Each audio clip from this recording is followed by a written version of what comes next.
నమస్తే, welcome to Ayushman భవ. తుంటి నొప్పి సమస్యతో బాధపడుతున్నారా? తుంటి నొప్పి సమస్య ఏ వయసు వారికి ఎక్కువగా వస్తుంది? తుంటి మార్పిడి శస్త్రచికిత్స ఎన్ని రకాలు? డయాబెటీస్ రివర్సల్ అంటే ఏంటి? తుంటి నొప్పి మరియు డయాబెటీస్ రివర్సల్ గురించి లేటెస్ట్ ట్రీట్మెంట్ విధానాలను వివరించేందుకు మనతో పాటు 10TV స్టూడియోలో ఉన్నారు onus robotic hospital founder and doctor, అలానే trained in UK, Italy, Germany and France doctor Balaraj Naidu గారు, అలానే డాక్టర్ రవికిరణ్ గారు. మరి వారిని అడిగి మరిన్ని సలహాలు సూచనలు తెలుసుకుందాం. నమస్కారం అండి, welcome to our studio. So Balraj గారు, ఫస్ట్ ఆఫ్ ఆల్ ఈ తుంటి నొప్పి సమస్యలు అంటే ఏంటి? జనరల్గా వేటిని మనం తుంటి నొప్పి సమస్యగా ఐడెంటిఫై చేస్తారంటే ఏ పార్ట్స్? తుంటి నొప్పి మెయిన్ రావడానికి గల మెయిన్ కారణము మెయిన్ 2 రీజన్స్ ఉంటాయండి. ఒకటి ఎవాస్కులర్ నెక్రోసిస్ ఆఫ్ హిప్ అంటారు. అంటే బాల్కి ఏదైతే బ్లడ్ సప్లై ఉంటుందో దానికి బ్లడ్ సప్లై తగ్గడం వల్ల వచ్చేదాన్ని ఎవాస్కులర్ నెక్రోసిస్ ఆఫ్ హిప్ అంటారు. రెండో మెయిన్ కారణం ఆర్థరైటిస్, ఆస్టియో ఆర్థరైటిస్ అంటారు. అది ఏజ్ రిలేటెడ్, వయసుతో పాటు అరుగుతూ ఉంటుంది. So 95% of the patients comes with hip joint pain or AVN, avascular necrosis of hip అంటారు. అది మెయిన్గా రావడానికి కారణము ఇడియోపతిక్ అంటారు. నెంబర్ 1 రీజన్ ఇడియోపతిక్ అంటే ఏంటంటే రీజన్ అని తెలీదు, but patient will get. So the other people who have AVN is ఒకటి ఆల్కహాల్ తీసుకునే వాళ్ళు వస్తుంది. వీ డోంట్ నో ఎవరికి వస్తుందంటే కొందరు ఒక 30 ml తీసుకున్న వస్తుంది, కొందరికి 60 ml తీసుకున్న వస్తుంది, కొందరు కంటిన్యూస్గా తాగుతూ ఉంటారు, బట్ స్టిల్ వాళ్ళకి ఏం రాకపోవచ్చు. రెండోది ఏంటంటే స్టీరాయిడ్స్. ఈ పోస్ట్ కోవిడ్ తర్వాత చాలామంది 95% ఆఫ్ ద పేషెంట్స్ సర్వైవల్ కోసం స్టీరాయిడ్స్ తీసుకున్నారు. సో దానివల్ల పోస్ట్ కోవిడ్ సీక్వెల్ స్టీరాయిడ్స్ వల్ల వచ్చే problem avascular necrosis of hip. Third sickle cell anaemia అంటారు. అంటే ఆల్రెడీ లోపల ఉన్న బ్లడ్ సెల్స్ అన్నీ కూడా స్లైసెస్ అయిపోయి సికిల్ సెల్ లాగా ఉండి బోన్ డ్యామేజ్ చేస్తాయి. సో 3 రకాల కారణాలు. ఒకటి ఆల్కహాల్, 2 పోస్ట్ కోవిడ్ సీక్వెలే with steroids, 3 sickle cell anaemia, 4th is idiopathic అంటాం. ఇవన్నీ కూడా ఎవాస్కులర్ నెక్రోసిస్ ఆఫ్ హిప్ అంటారు. The other reason is arthritis. అంటే ఏజ్తో పాటు కూడా మనకు కార్టిలేజ్ అరుగుతూ ఉంటుంది. The third reason, one more reason for hip arthritis is hip pain is tuberculosis అంటాం. అంటే మనుషులకు యూజువల్గా లంగ్ ట్యూబర్క్లోసిస్ చూస్తుంటాం, బట్ సెకండరీ టు బోన్స్ అయితేనేమో అది బోన్ ట్యూబీ అంటాం. దానివల్ల కూడా హిప్ పెయిన్ వస్తుంది. సో మెయిన్ రీజన్స్ ఒకటి avascular necrosis of hip, 2 TB, 3 osteo arthritis. Osteo arthritis age related, immunity తగ్గితే వచ్చేది టీబీ, అండ్ ఎవాస్కులర్ నెక్రోసిస్ అంటే బ్లడ్ సప్లై తగ్గితే వచ్చేది ఎవాస్కులర్ నెక్రోసిస్ ఆఫ్ హిప్ అంటారు. అయితే ఈ తుంటి నొప్పి అనేది మామూలు మన రెగ్యులర్ జీవన శైలి పైన ఎలాంటి ప్రభావితం చూపిస్తుందంటే ఏం చెప్తారు? సో యూజువల్గా తుంటి నొప్పి ఉన్న వాళ్ళు కింద కూర్చోలేరు. అంటే బాసిపట్లు వేసుకొని కూర్చోవాలనుకున్న ఇబ్బంది అవుతుంటుంది, అండ్ మెట్లు ఎక్కి దిగాలన్నా కష్టం అవుతుంది, అండ్ రాత్రి పడుకోవాలన్నా కష్టం అవుతుంది, ఇక్కడ నుంచి 1 కిలోమీటర్ వెళ్ళాలన్నా కష్టం అవుతుంది. అండ్ స్టేజ్ 1లో వచ్చేసరికి సింపుల్ పెయినే ఉంటుంది. స్టేజ్ 2కి వచ్చేసరికి వాళ్ళు కింద కూర్చుందామంటే బాడీ ఏమాత్రం సహకరించదు. స్టేజ్ 3 వెళ్ళేసరికి 1 కిలోమీటర్కి వెళ్ళేసరికి నొప్పి వస్తుంది, కూర్చోవాల్సి వస్తుంది. స్టేజ్ 4లో కంటిన్యూస్ నైట్ పెయిన్ కూడా ఉంటుంది. సో దీంట్లో మొత్తం 4 స్టేజెస్ ఉంటాయి. Especially today I will talk about avascular necrosis of hip అంటారు. ఎవాస్కులర్ నెక్రోసిస్ ఆఫ్ హిప్లో స్టేజ్ 1 అంటే ఓన్లీ ఎంఆర్ఐలో మాత్రమే తెలుస్తుంది. స్టేజ్ 2 అంటే పేషెంట్కి సిమ్టమ్స్ స్టార్ట్ అవుతుంటాయి, and patient starts complaining of pain. ఎప్పుడైతే ఎస్పెషల్లీ మెట్లు ఎక్కుతున్నప్పుడు కానీ దిగుతున్నప్పుడు కానీ కంప్లైంట్ చేస్తుంటాడు. స్టేజ్ 3లో ఎక్స్రేలో క్లియర్గా విజిబిలిటీ ఉంటుంది, and patient can't sit on the floor. Stage 4లో అసలు బాల్ లోపల రొటేట్ కాదు స్టేజ్ 4లో. సో దీనికి ట్రీట్మెంట్ ఆప్షన్స్ కూడా స్టేజ్ 1-2కి core decompression with stem cell therapy అంటాం. చాలా అడ్వాన్స్డ్ ట్రీట్మెంట్. స్టేజ్ 1-2లో వస్తే పేషెంట్కి మళ్ళీ ఒక 20 years సర్జరీ లేకుండా ట్రీట్మెంట్ ఇవ్వచ్చు. స్టేజ్ 3-4 వస్తే హిప్ రీప్లేస్మెంట్ సర్జరీ.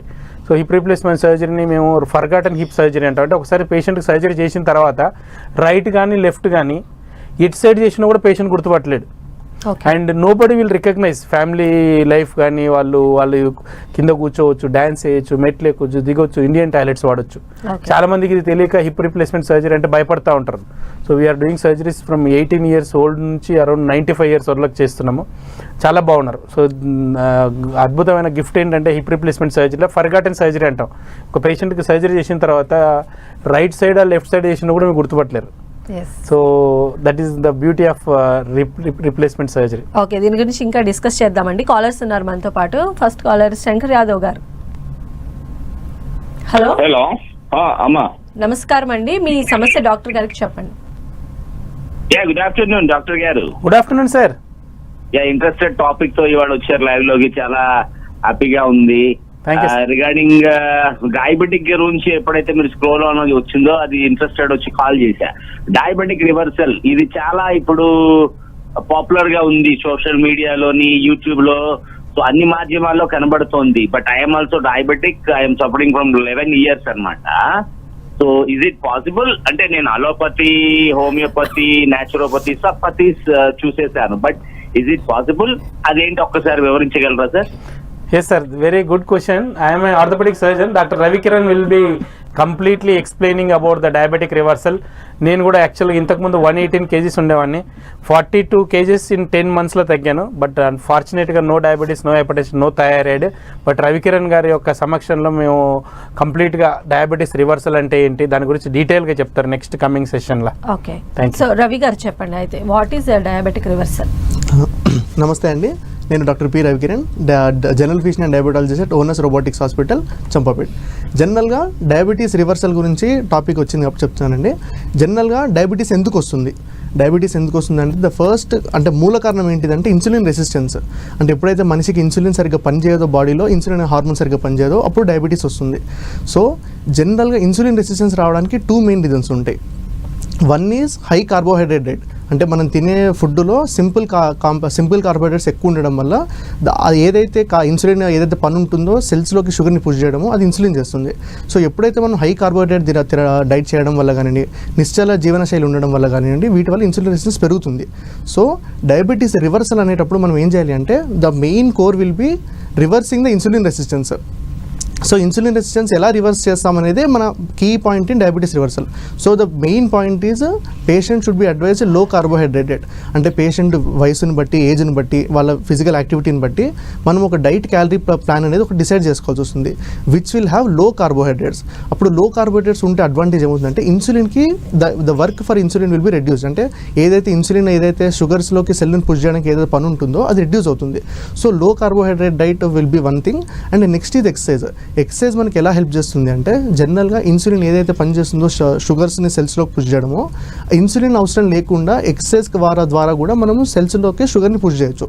సో మనం ఇన్సులిన్ అవసరం లేకుండా సెల్స్లోకి షుగర్ పుష్ చేయడం ఏదైతే ఎక్సర్సైజ్ ద్వారా చేస్తామో అప్పుడు ఇన్సులిన్ రిక్వైర్మెంట్ తగ్గుతుంది, ఇన్సులిన్ రెసిస్టెన్స్ తగ్గుతుంది. So these 2 are the key points.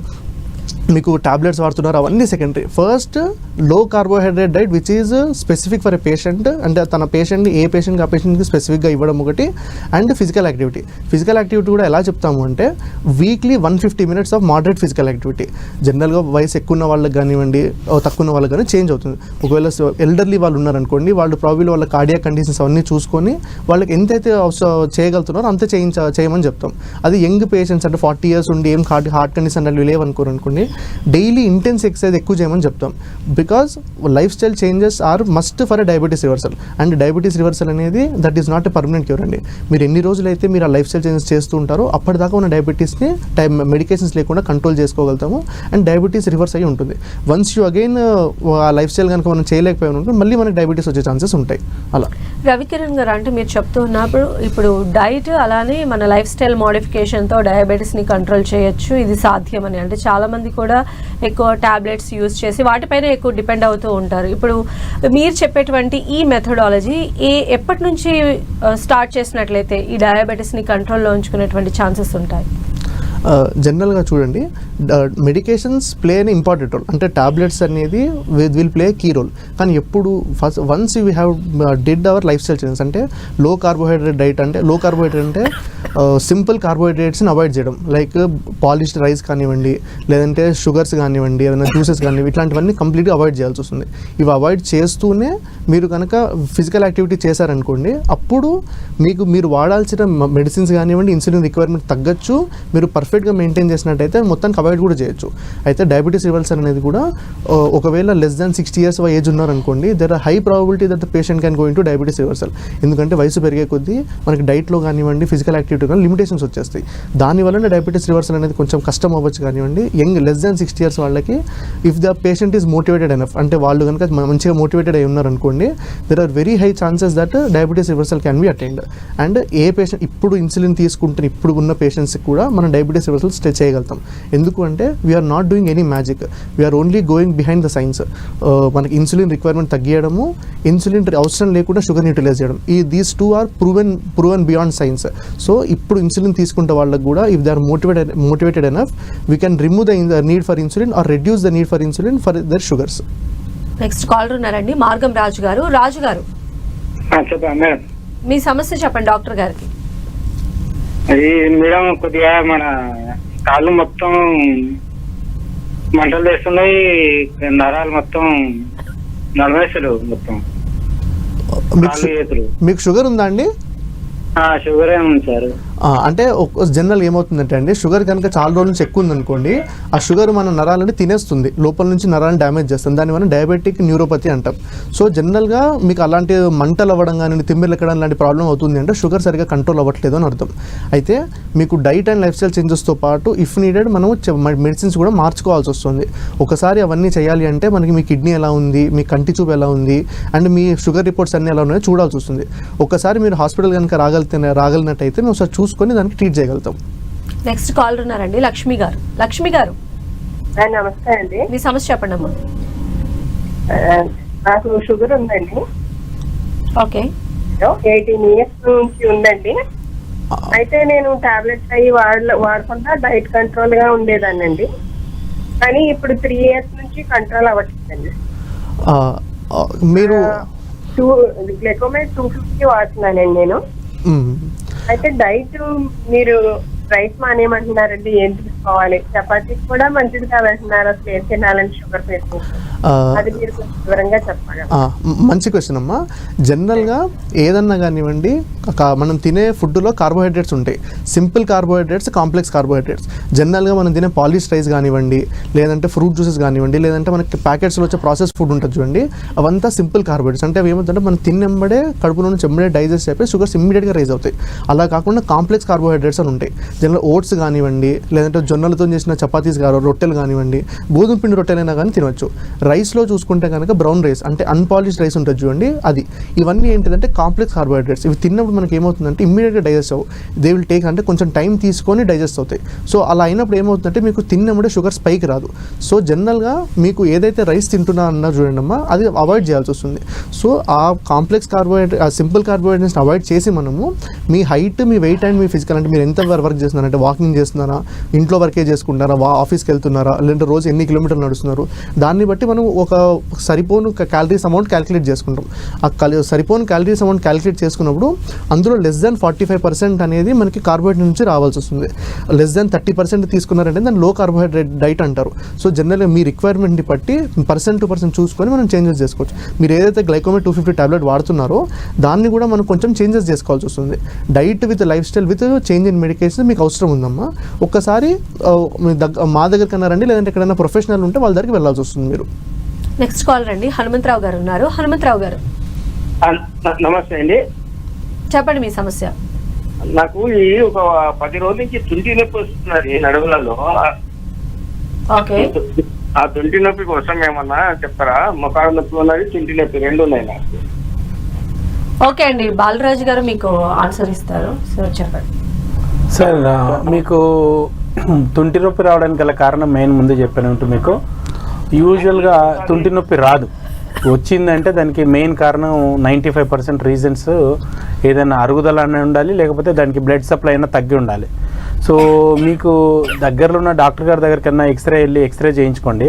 అలాగే విధంగా తుంటి యొక్క నొప్పి కూడా మోకాలకి ట్రాన్స్ఫర్ అవుతుంది, దాన్ని రేడియేటింగ్ పెయిన్ అంటాం. బికాజ్ నర్వ్ సప్లై అంతా కూడా హిప్ జాయింట్కి ఏం సప్లై చేస్తుందో నీ జాయింట్ కూడా అదే సప్లై చేస్తుంది. సో మీరు హిప్ అండ్ నీ ఎక్స్రే ఒకసారి తీయించుకొని ఒక డాక్టర్ గారిని కలవండి. లేదు అంటే మా హాస్పిటల్కి వచ్చినట్టయితే మీకు కరెక్ట్గా ఎగ్జామిన్ చేసి చెప్తాం అన్నట్టు. సో పెయిన్ వచ్చింది అంటే సంథింగ్ ఈజ్ అబ్నార్మల్, దాన్ని ఒకసారి మీరు డాక్టర్ గారు కలిస్తే చెప్తారండి. Thank you. అలానే బాలరాజు గారు, ఇందాక మీరు డిస్కస్ చేసిన దాని ప్రకారం అంటే తుంటికి సంబంధించిన సర్జరీస్ చాలా లేటెస్ట్ వచ్చాయి, పైగా అది మర్చిపోయే విధంగా ఉంటుంది ఎట్ సైడ్ చేశారు అని చెప్పి. ఇంకా ఏమైనా లేటెస్ట్ ట్రీట్మెంట్ మెథడ్స్ ఎక్స్ప్లెయిన్ చేస్తారా? సో ఇప్పుడు లేటెస్ట్గా రోబోటిక్ హిప్ రీప్లేస్మెంట్ సర్జరీ అంటారు. రోబోటిక్ హిప్ రీప్లేస్మెంట్ సర్జరీ ఏంటంటే బిఫోర్ సర్జరీ మేము పేషెంట్కి ఎంత బోన్ కట్ చేయాలి, కట్ చేసిన తర్వాత బోన్ని ఎంత యాంగిల్లో పెట్టాలి, ఇంక్లినేషన్ అంటారు అండ్ వర్షన్ అంటారు. దాన్ని బట్టే దాని యొక్క లైఫ్ స్టైల్ ఉంటుంది. ఫర్ ఎగ్జాంపుల్ 45 degrees ఇంక్లినేషన్ అంటే 45 degreesలో పెట్టాలి. హ్యూమనైడ్ ఎర్రర్ అంటే ఏంటంటే మనం యూజువల్గా 1 to 5% వేరియేషన్ ఉంటుంది, అంటే ఎగ్జాక్ట్గా ఎంత పెడుతున్నామో తెలియదు. బట్ రోబోటిక్ సర్జరీ ద్వారా ఏంటంటే కరెక్ట్ వర్షన్ అనేది పెట్టవచ్చు మనం. సో దీనివల్ల పేషెంట్కి లైఫ్ టైం అనేది పెరుగుతుంది అండ్ ఫాస్ట్గా రికవర్ అవుతుంది, తక్కువ బ్లడ్ లాస్ అవుతుంది రోబోటిక్ హిప్ రీప్లేస్మెంట్ సర్జరీ ద్వారా. అదేవిధంగా సేమ్ మనకు లేటెస్ట్ టెక్నాలజీలో ఆస్గ్రో టెక్నిక్ అని వచ్చింది. ఆస్గ్రో టెక్నిక్ ఏంటంటే మనకు స్టెమ్ సెల్ థెరపీ, మనకు పేషెంట్ యొక్క బాడీ నుంచి బ్లడ్స్ తీసుకొని స్టెమ్ సెల్స్ తీసుకొని అండ్ ఫ్రెష్ ఆస్టియోబ్లాస్ట్ సెల్స్ మనము ఇన్ఫ్యూజ్ చేస్తాం పేషెంట్కి. దాంతో స్టేజ్ 1 నుంచి 2 మధ్యలో ఉన్న వాళ్ళకు మళ్ళీ ఒక 20 years వరకు ప్రోగ్రెస్ కాకుండా ప్రివెంట్ చేయొచ్చు. So Ossgrow technique, core decompression with Ossgrow technique, stem cells and robotic hip replacement surgery వల్ల పేషెంట్స్కి ఏంటంటే రికవరీ ఫాస్ట్గా ఉంటుంది, ఫంక్షనల్ అవుట్కమ్ చాలా లాంగ్ డ్యూరేషన్ ఉంటుంది. నెక్స్ట్ కాల్ రండి, కృష్ణయ్య గారు ఉన్నారు. కృష్ణయ్య గారు నమస్తే మేడం. మాట్లాడండి డాక్టర్ గారితో. నమస్తే సార్. నమస్తే అండి. సార్ నాకు 10 years నుంచి డయాబెటీస్ సార్. ఓకే, చెప్పండి 10 సంవత్సరాల నుంచి డయాబెటీస్ ఉందండి. ఓకే. అయితే ఇప్పుడు ప్రస్తుతానికి అయితే కంట్రోల్లోనే ఉంటుంది సార్. చెప్పండి. 120, 110 అలా ఉంటుంది ఫాస్టింగ్. బీపీ వచ్చి 130, 140 అలా ఉంటుంది సార్. ఓకే. అయితే ఇప్పుడు కొంచెం మందులు మార్చారు సార్. ఒక 2 నెలలు 3 నెలల క్రితం డాక్టర్ గారు అంతకుముందు కొద్దిగా ఎక్కువగా ఉందని మార్చారు. అయితే ఇప్పుడు 5-6 నెలల నుంచి అదే కంటిన్యూ చేస్తున్నారండి. ఓకే. HbA1c 6 రావాలని చెప్పి అవే కంటిన్యూ చేయమన్నారండి. ఓకే. అయితే మళ్ళీ ఆ మధ్య చేస్తే అంతకుముందు ఫస్ట్ లో 8.7 ఉందండి. ఓకే. నెక్స్ట్ చేయించితేనేమో 7.7 అంత వచ్చింది సార్. డాక్టర్ గారు అంటారు 6 రావాలని అంటారండి. అంతవరకు అంత లాంగ్ స్టాండింగ్ లో వాడొచ్చు అంటారా ఆ మందులు? మీ వయసు ఎంత అండి? నా వయసు 70 సార్. జనరల్గా ఏంటిదంటే అండి, ఇప్పుడు లేటెస్ట్ గైడ్లైన్స్ ప్రకారం HbA1c <7 ఉంటే సరిపోతుందండి. అంటే జనరల్ ఏమవుతుందంటే ఎస్పెషల్లీ వయసు ఎక్కువ ఉన్న వాళ్ళకి <6 అనేది చాలా టైట్ కంట్రోల్. అంటే ఇప్పుడు ఏమవుతుందంటే మీకు ఏదైతే టాబ్లెట్ ఇచ్చారో దానివల్ల మనం 6కి HbA1c ట్రై చేసేటప్పుడు ఏమవుతుందంటే షుగర్ తగ్గిపోయే ఛాన్సెస్ ఉంటాయి. అప్పుడు ఏమవుతుందంటే మీకు చలిజ్వరం లాగా రావడం కానీ, చెమటలు పట్టడం కానివ్వండి, గాబరా అనిపించడం, ఏదో అయిపోతున్నట్టు అనిపిస్తుంది. జనరల్గా మీ అంటే 70 ఏళ్ళ వయసు ఉన్న వాళ్ళకి HbA1c 6 అంత అవసరం లేదు, <7 ఈజ్ సఫిషియంట్. సో మీకు అంత అగ్రెసివ్ అంటే ఆ టాబ్లెట్స్ వల్ల ఏమైనా ప్రాబ్లం అవుతుంది అంటే దాన్ని మార్చుకోవడం బెటర్ అండి. జనరల్ ఇప్పుడు ఎట్లా ఉంటుందంటే మనకు షుగర్ మెడికేషన్ కూడా 4 రకాల మందులు ఉంటాయి. అందులో 3 రకాల మందుల వల్ల మీరు టాబ్లెట్ వేసుకొని తినకపోయినా కానీ షుగర్ తగ్గే ఛాన్సెస్ తక్కువ ఉంటాయి. అంటే షుగర్ మీరు ఒక టాబ్లెట్ వేసుకున్నారు తినడం మర్చిపోయినా షుగర్ తగ్గదు. ఒక రకమైన టాబ్లెట్ ఉంటుంది సల్ఫోనైల్ యూరియాస్ అంటాం, అంటే గ్లిమిపెరైడ్ అని ఉంటుంది జనరల్గా మనం వాడేది. ఆ టాబ్లెట్ వల్ల ఏమవుతుందంటే మీరు జనరల్గా టాబ్లెట్ వేసుకొని తినలేదనుకోండి షుగర్ పడిపోయే ఛాన్సెస్ ఉంటాయి. సో జనరల్ ఏమవుతుందంటే 70 ఏళ్ళు అట్లా ఎక్కువ వయసు 60 ఏళ్ళు దాటిన వాళ్ళకి, ఫిజికల్ యాక్టివిటీ ఎక్కువ లేని వాళ్ళకి జనరల్గా ఆ మెడికేషన్ ఆ మందు అనేది మోతాదు తక్కువలో పెట్టుకోవాలని చెప్తాం. సో జనరల్ ఏమవుతుందంటే ఆ మందు వల్ల మీకు ఏదో షుగర్ కంట్రోల్ వస్తుందో దానివల్ల షుగర్ పడిపోయే ఛాన్సెస్ కూడా ఉంటాయి. అయితే ఒక్కసారి షుగర్ పడిపోయింది అనుకోండి, ఒకసారి 50, 60, 54 కన్నా తగ్గింది అనుకోండి పర్మనెంట్ బ్రెయిన్ డ్యామేజ్ అయ్యే ఛాన్సెస్ ఉంటాయి. సో జనరల్గా అందుకే మేము HbA1cని <7 maintain 6.5 to 7 is a target rate అండి. ఒకవేళ యంగ్ ఉన్నారు వాళ్ళు కేవలం డైట్ లైఫ్ స్టైల్తో మెయింటైన్ చేయగలుగుతున్నారంటేనే వాళ్ళకి <6.4. మేము టాబ్లెట్స్ వాడాల్సి వస్తుంది అంటే కనుక <7 ఈజ్ సఫిషియంట్. మీరు అంతకు మించి అగ్రెసివ్గా కంట్రోల్ చేయాల్సిన అవసరం లేదండి. నెక్స్ట్ కాల్ రండి, నాగభూషణం గారు ఉన్నారు. నాగభూషణం గారు హలో మేడం, చెప్పండి మీ సమస్య. డాక్టర్ గారు సార్ మా మదర్కి డయాబెటీస్ ఉంది మేడం. ఓకే, చెప్పండి. అది మామూలుగా నాకు 47 years. ఓకే. నేను డ్రైవింగ్ చేస్తాను సార్. ఓకే. సిమ్టమ్స్ ఏం కనపట్లేదు కానీ కొంచెం 47 కదా, నాకు కొంచెం కంటి చూపు తగ్గింది. నెక్స్ట్ నైట్ లో డ్రైవింగ్ చేస్తాను సార్ నేను. ఓకే. కొంచెం నాకు కూడా డౌట్ గా ఉంది సార్, ఏదైనా ప్రాబ్లం వచ్చింది వారసత్వం ప్రకారం, లేదంటే ఏమైనా చెక్ చేయించుకోమంటారా అని. అంటే జనరల్గా మన భారతదేశంలో more than 40 years of age ఉన్న వాళ్ళందరికీ కూడా డయాబెటీస్ కానీ మధుమేహం కానీ వచ్చే రిస్క్ ఉంటుందండి. సో జనరల్గా ఇంట్లో ఫాదర్ కానీ మదర్ కానీ షుగర్ ఉందనుకోండి, మనకు కూడా వచ్చే ఛాన్సెస్ చాలానే ఉంటాయి. అండ్ మీరు చేస్తున్న పని నిశ్చల జీవనశైలి ఉన్న లైఫ్ స్టైల్, అంటే సెడెంటరీ లైఫ్ స్టైల్, అది ఫిజికల్ యాక్టివిటీ లేకుండా కూర్చొని చేసే పని. సో మీకు ఎక్కువ ఛాన్సెస్ ఉన్నాయి షుగర్ ఉండడానికి. సో జనరల్గా అట్లాంటి సిమ్టమ్స్ ఏమైనా ఉన్నాయనుకోండి, పరిగడుపున తిన్న తర్వాత గంటన్నర తర్వాత అండ్ మరియు HbA1c ఈ 3 పరీక్షలు కలిపి చేయించుకోమని చెప్తాం. ఎందుకంటే ఈ 3 పరీక్షలు కలిపి చేయించుకున్నాం అనుకో, మనకు 99.99% మనకి షుగర్ ఉందో లేదా కన్ఫర్మ్ అవుతుంది. సో జనరల్గా మీకు ఆ నిశ్చల లైఫ్ స్టైల్ జీవనశైలి ఉంది కాబట్టి మీకు HbA1c చేయించుకోమని అడ్వైస్ చేస్తాం. సో ఇప్పుడు మనం చూస్తే ఈ తుంటి శస్త్రచికిత్సల గురించి మీరు ఆల్రెడీ చెప్తూ ఉన్నారు కదా, ఒకవేళ ట్రీట్మెంట్ అయిపోయిన తర్వాత వాళ్ళ లైఫ్ స్టైల్ ఎలా ఉంటుంది, ఎలాంటి చేంజెస్ చేసుకున్నట్లయితే మళ్ళీ ఈ ఆపరేషన్స్ కానీ సర్జరీస్ కానీ మెడికేషన్ లేకుండా ఉండొచ్చు? సో హిప్ రీప్లేస్మెంట్ సర్జరీ అయిన తర్వాత ఎలాంటి జాగ్రత్తలు తీసుకోవాలి, ఎలాంటి లైఫ్ స్టైల్ ఉండబోతుంది? సో యూజువల్గా నా దగ్గరకు వచ్చే పేషెంట్స్ అరౌండ్ 25 years నుంచి అరౌండ్ 95 years వరకు ఉంటారు. సో అన్ని రకాల పనులు చేసుకోవచ్చు వాళ్ళు, ఎస్పెషల్లీ కింద కూర్చోవచ్చు, మెట్లు ఎక్కొచ్చు. Some people even go for mountaineering and ట్రెక్కింగ్కి వెళ్తుంటారు. జాగ్రత్తగా వెళ్ళి వస్తే ప్రాబ్లం ఉండదు. ఇండియాలో ఏంటంటే మెయిన్గా అందరూ ఒకసారి సర్జరీ చేసిన తర్వాత లైఫ్ టైం ఉండాలని కోరుకుంటారు. సో దానికి తగ్గట్టు వాళ్ళ యాక్టివిటీస్ కూడా లిమిటెడ్గానే ఉంటాయి. బట్ అదే కాకుండా ఫారిన్ కంట్రీలు, నేను UK, ఇటలీ, జర్మనీ, ఫ్రాన్స్లో చేసి వచ్చాను. సో దోస్ పీపుల్ సర్జరీ అయిపోయిన తర్వాత ట్రెక్కింగ్కి వెళ్తుంటారు, మళ్ళీ కింద పడుతుంటారు, మళ్ళీ వస్తుంటారు, సర్జరీ చేయించుకుంటారు. Almost I'm trained in revision hip replacement surgery. అంటే రివిజన్ సర్జరీస్ అంటే ఆల్రెడీ ఫెయిల్ అయిన తర్వాత చేసేవి. మన ఇండియాలో రివిజన్ సర్జరీస్ రిస్క్ అరౌండ్ 1,00,000 మందికి చేస్తే ఒక 10 మంది నుంచి 15 మందికి వస్తుంది. ఫారెన్లో అయితే ఆల్మోస్ట్ 100 మందిలో 1 నుంచి 2 వరకు ఫెయిల్ అవుతుంటుంది. ఎందుకంటే వాళ్ళ యొక్క డిమాండ్స్ ఎక్కువ ఉంటాయి. అండ్ దీనికి మెయిన్గా చేయాల్సింది ఒకటే, జాగ్రత్తగా ఉండాలి, కింద పడకుండా చూసుకోవాలి, అండ్ రెగ్యులర్గా ఎక్సర్సైజ్ చేయాలి. The more they exercise the life time అనేది కూడా అంత కూడా పెరుగుతుంది. అండ్ అన్ని రకాల పనులు చేసుకోవచ్చు. ఫ్యామిలీ లైఫ్ కానీ, పర్సనల్ లైఫ్ కానీ, మౌంటైనీరింగ్ కానీ, ట్రెక్కింగ్ కానీ ఏది కూడా ఇబ్బంది ఉండదు అన్నట్టు. నెక్స్ట్ కాల్ ఉన్నారండి, పార్వతి గారు. హలో హలో పార్వతి గారు, మీ సమస్య చెప్పండి అమ్మా డాక్టర్ గారికి. నమస్తే డాక్టర్. నమస్తే అమ్మా. మా మనవడండి 16 సంవత్సరాలు, 3 ఏళ్ళ నుంచి మోకాళ్ళ నొప్పులు అంటున్నాడండి. మీ ఇంట్లో ఇంకెవరికైనా ఉందమ్మా అది? మీ ఇంట్లో ఎవరికైనా ఉందా? మా ఇంట్లో నాకే ఉందండి, కానీ నాకు ఒక 50 సంవత్సరాలు అయ్యాక వచ్చింది. అలాగా చేతుల నొప్పులు ఏమైనా ఉన్నాయమ్మా? చేతులకు ఏమైనా నొప్పులు ఉన్నాయా? వేళ్ళు అట్లా? ఎవరికండి? అబ్బాయికి అబ్బాయికి మోకాళ్ళేనండి బాగా నొప్పులు అంటాడండి. బాత్రూమ్ కూడా కూర్చోలేనమ్మా అంటాడు మామూలు దాంట్లో. అయితే ఒకసారి ఏంటంటే అమ్మా, బాడీలో విటమిన్ D3, B12, కాల్షియం టెస్ట్లు ఒకటి, అండ్ మోకాళ్ళ ఎక్స్రే 2 స్టాండింగ్ వ్యూలు, అంటే నిలబడి ఎక్స్రే తీయించుకొని ఒకసారి మా హాస్పిటల్కి రండి, చూసి డీటెయిల్గా చెప్తాము. యూజువల్గా మోకాళ్ళ నొప్పులు 50 నుంచి 55 సంవత్సరాలలోకి రావాలి. చిన్నపిల్లలకు వస్తుందంటే జెనెటిక్ అంటాం, అంటే రుమటాయిడ్ ఆర్థరైటిస్, అంటే బాడీలో జెనెటిక్ చేంజెస్ రావడం వల్ల వచ్చేవి. దాన్ని కీళ్ళవాతం అంటాం, రుమటాయిడ్ ఆర్థరైటిస్. సో దానికి మెయిన్ రీజన్ ఏంటంటే RA ఫ్యాక్టర్ కానీ, యాంటీ-CCP యాంటీబాడీస్ అని టెస్టులు ఉంటాయి. అవి చేసినట్లయితే పాజిటివ్ ఉంటే ఆ మందులు వాడాల్సి ఉంటుంది. అదర్వైజ్ ఒకసారి తీసుకొని వచ్చినట్టయితే మేము చూసి మీకు ఎగ్జామ్ చేసి చెప్తామమ్మా.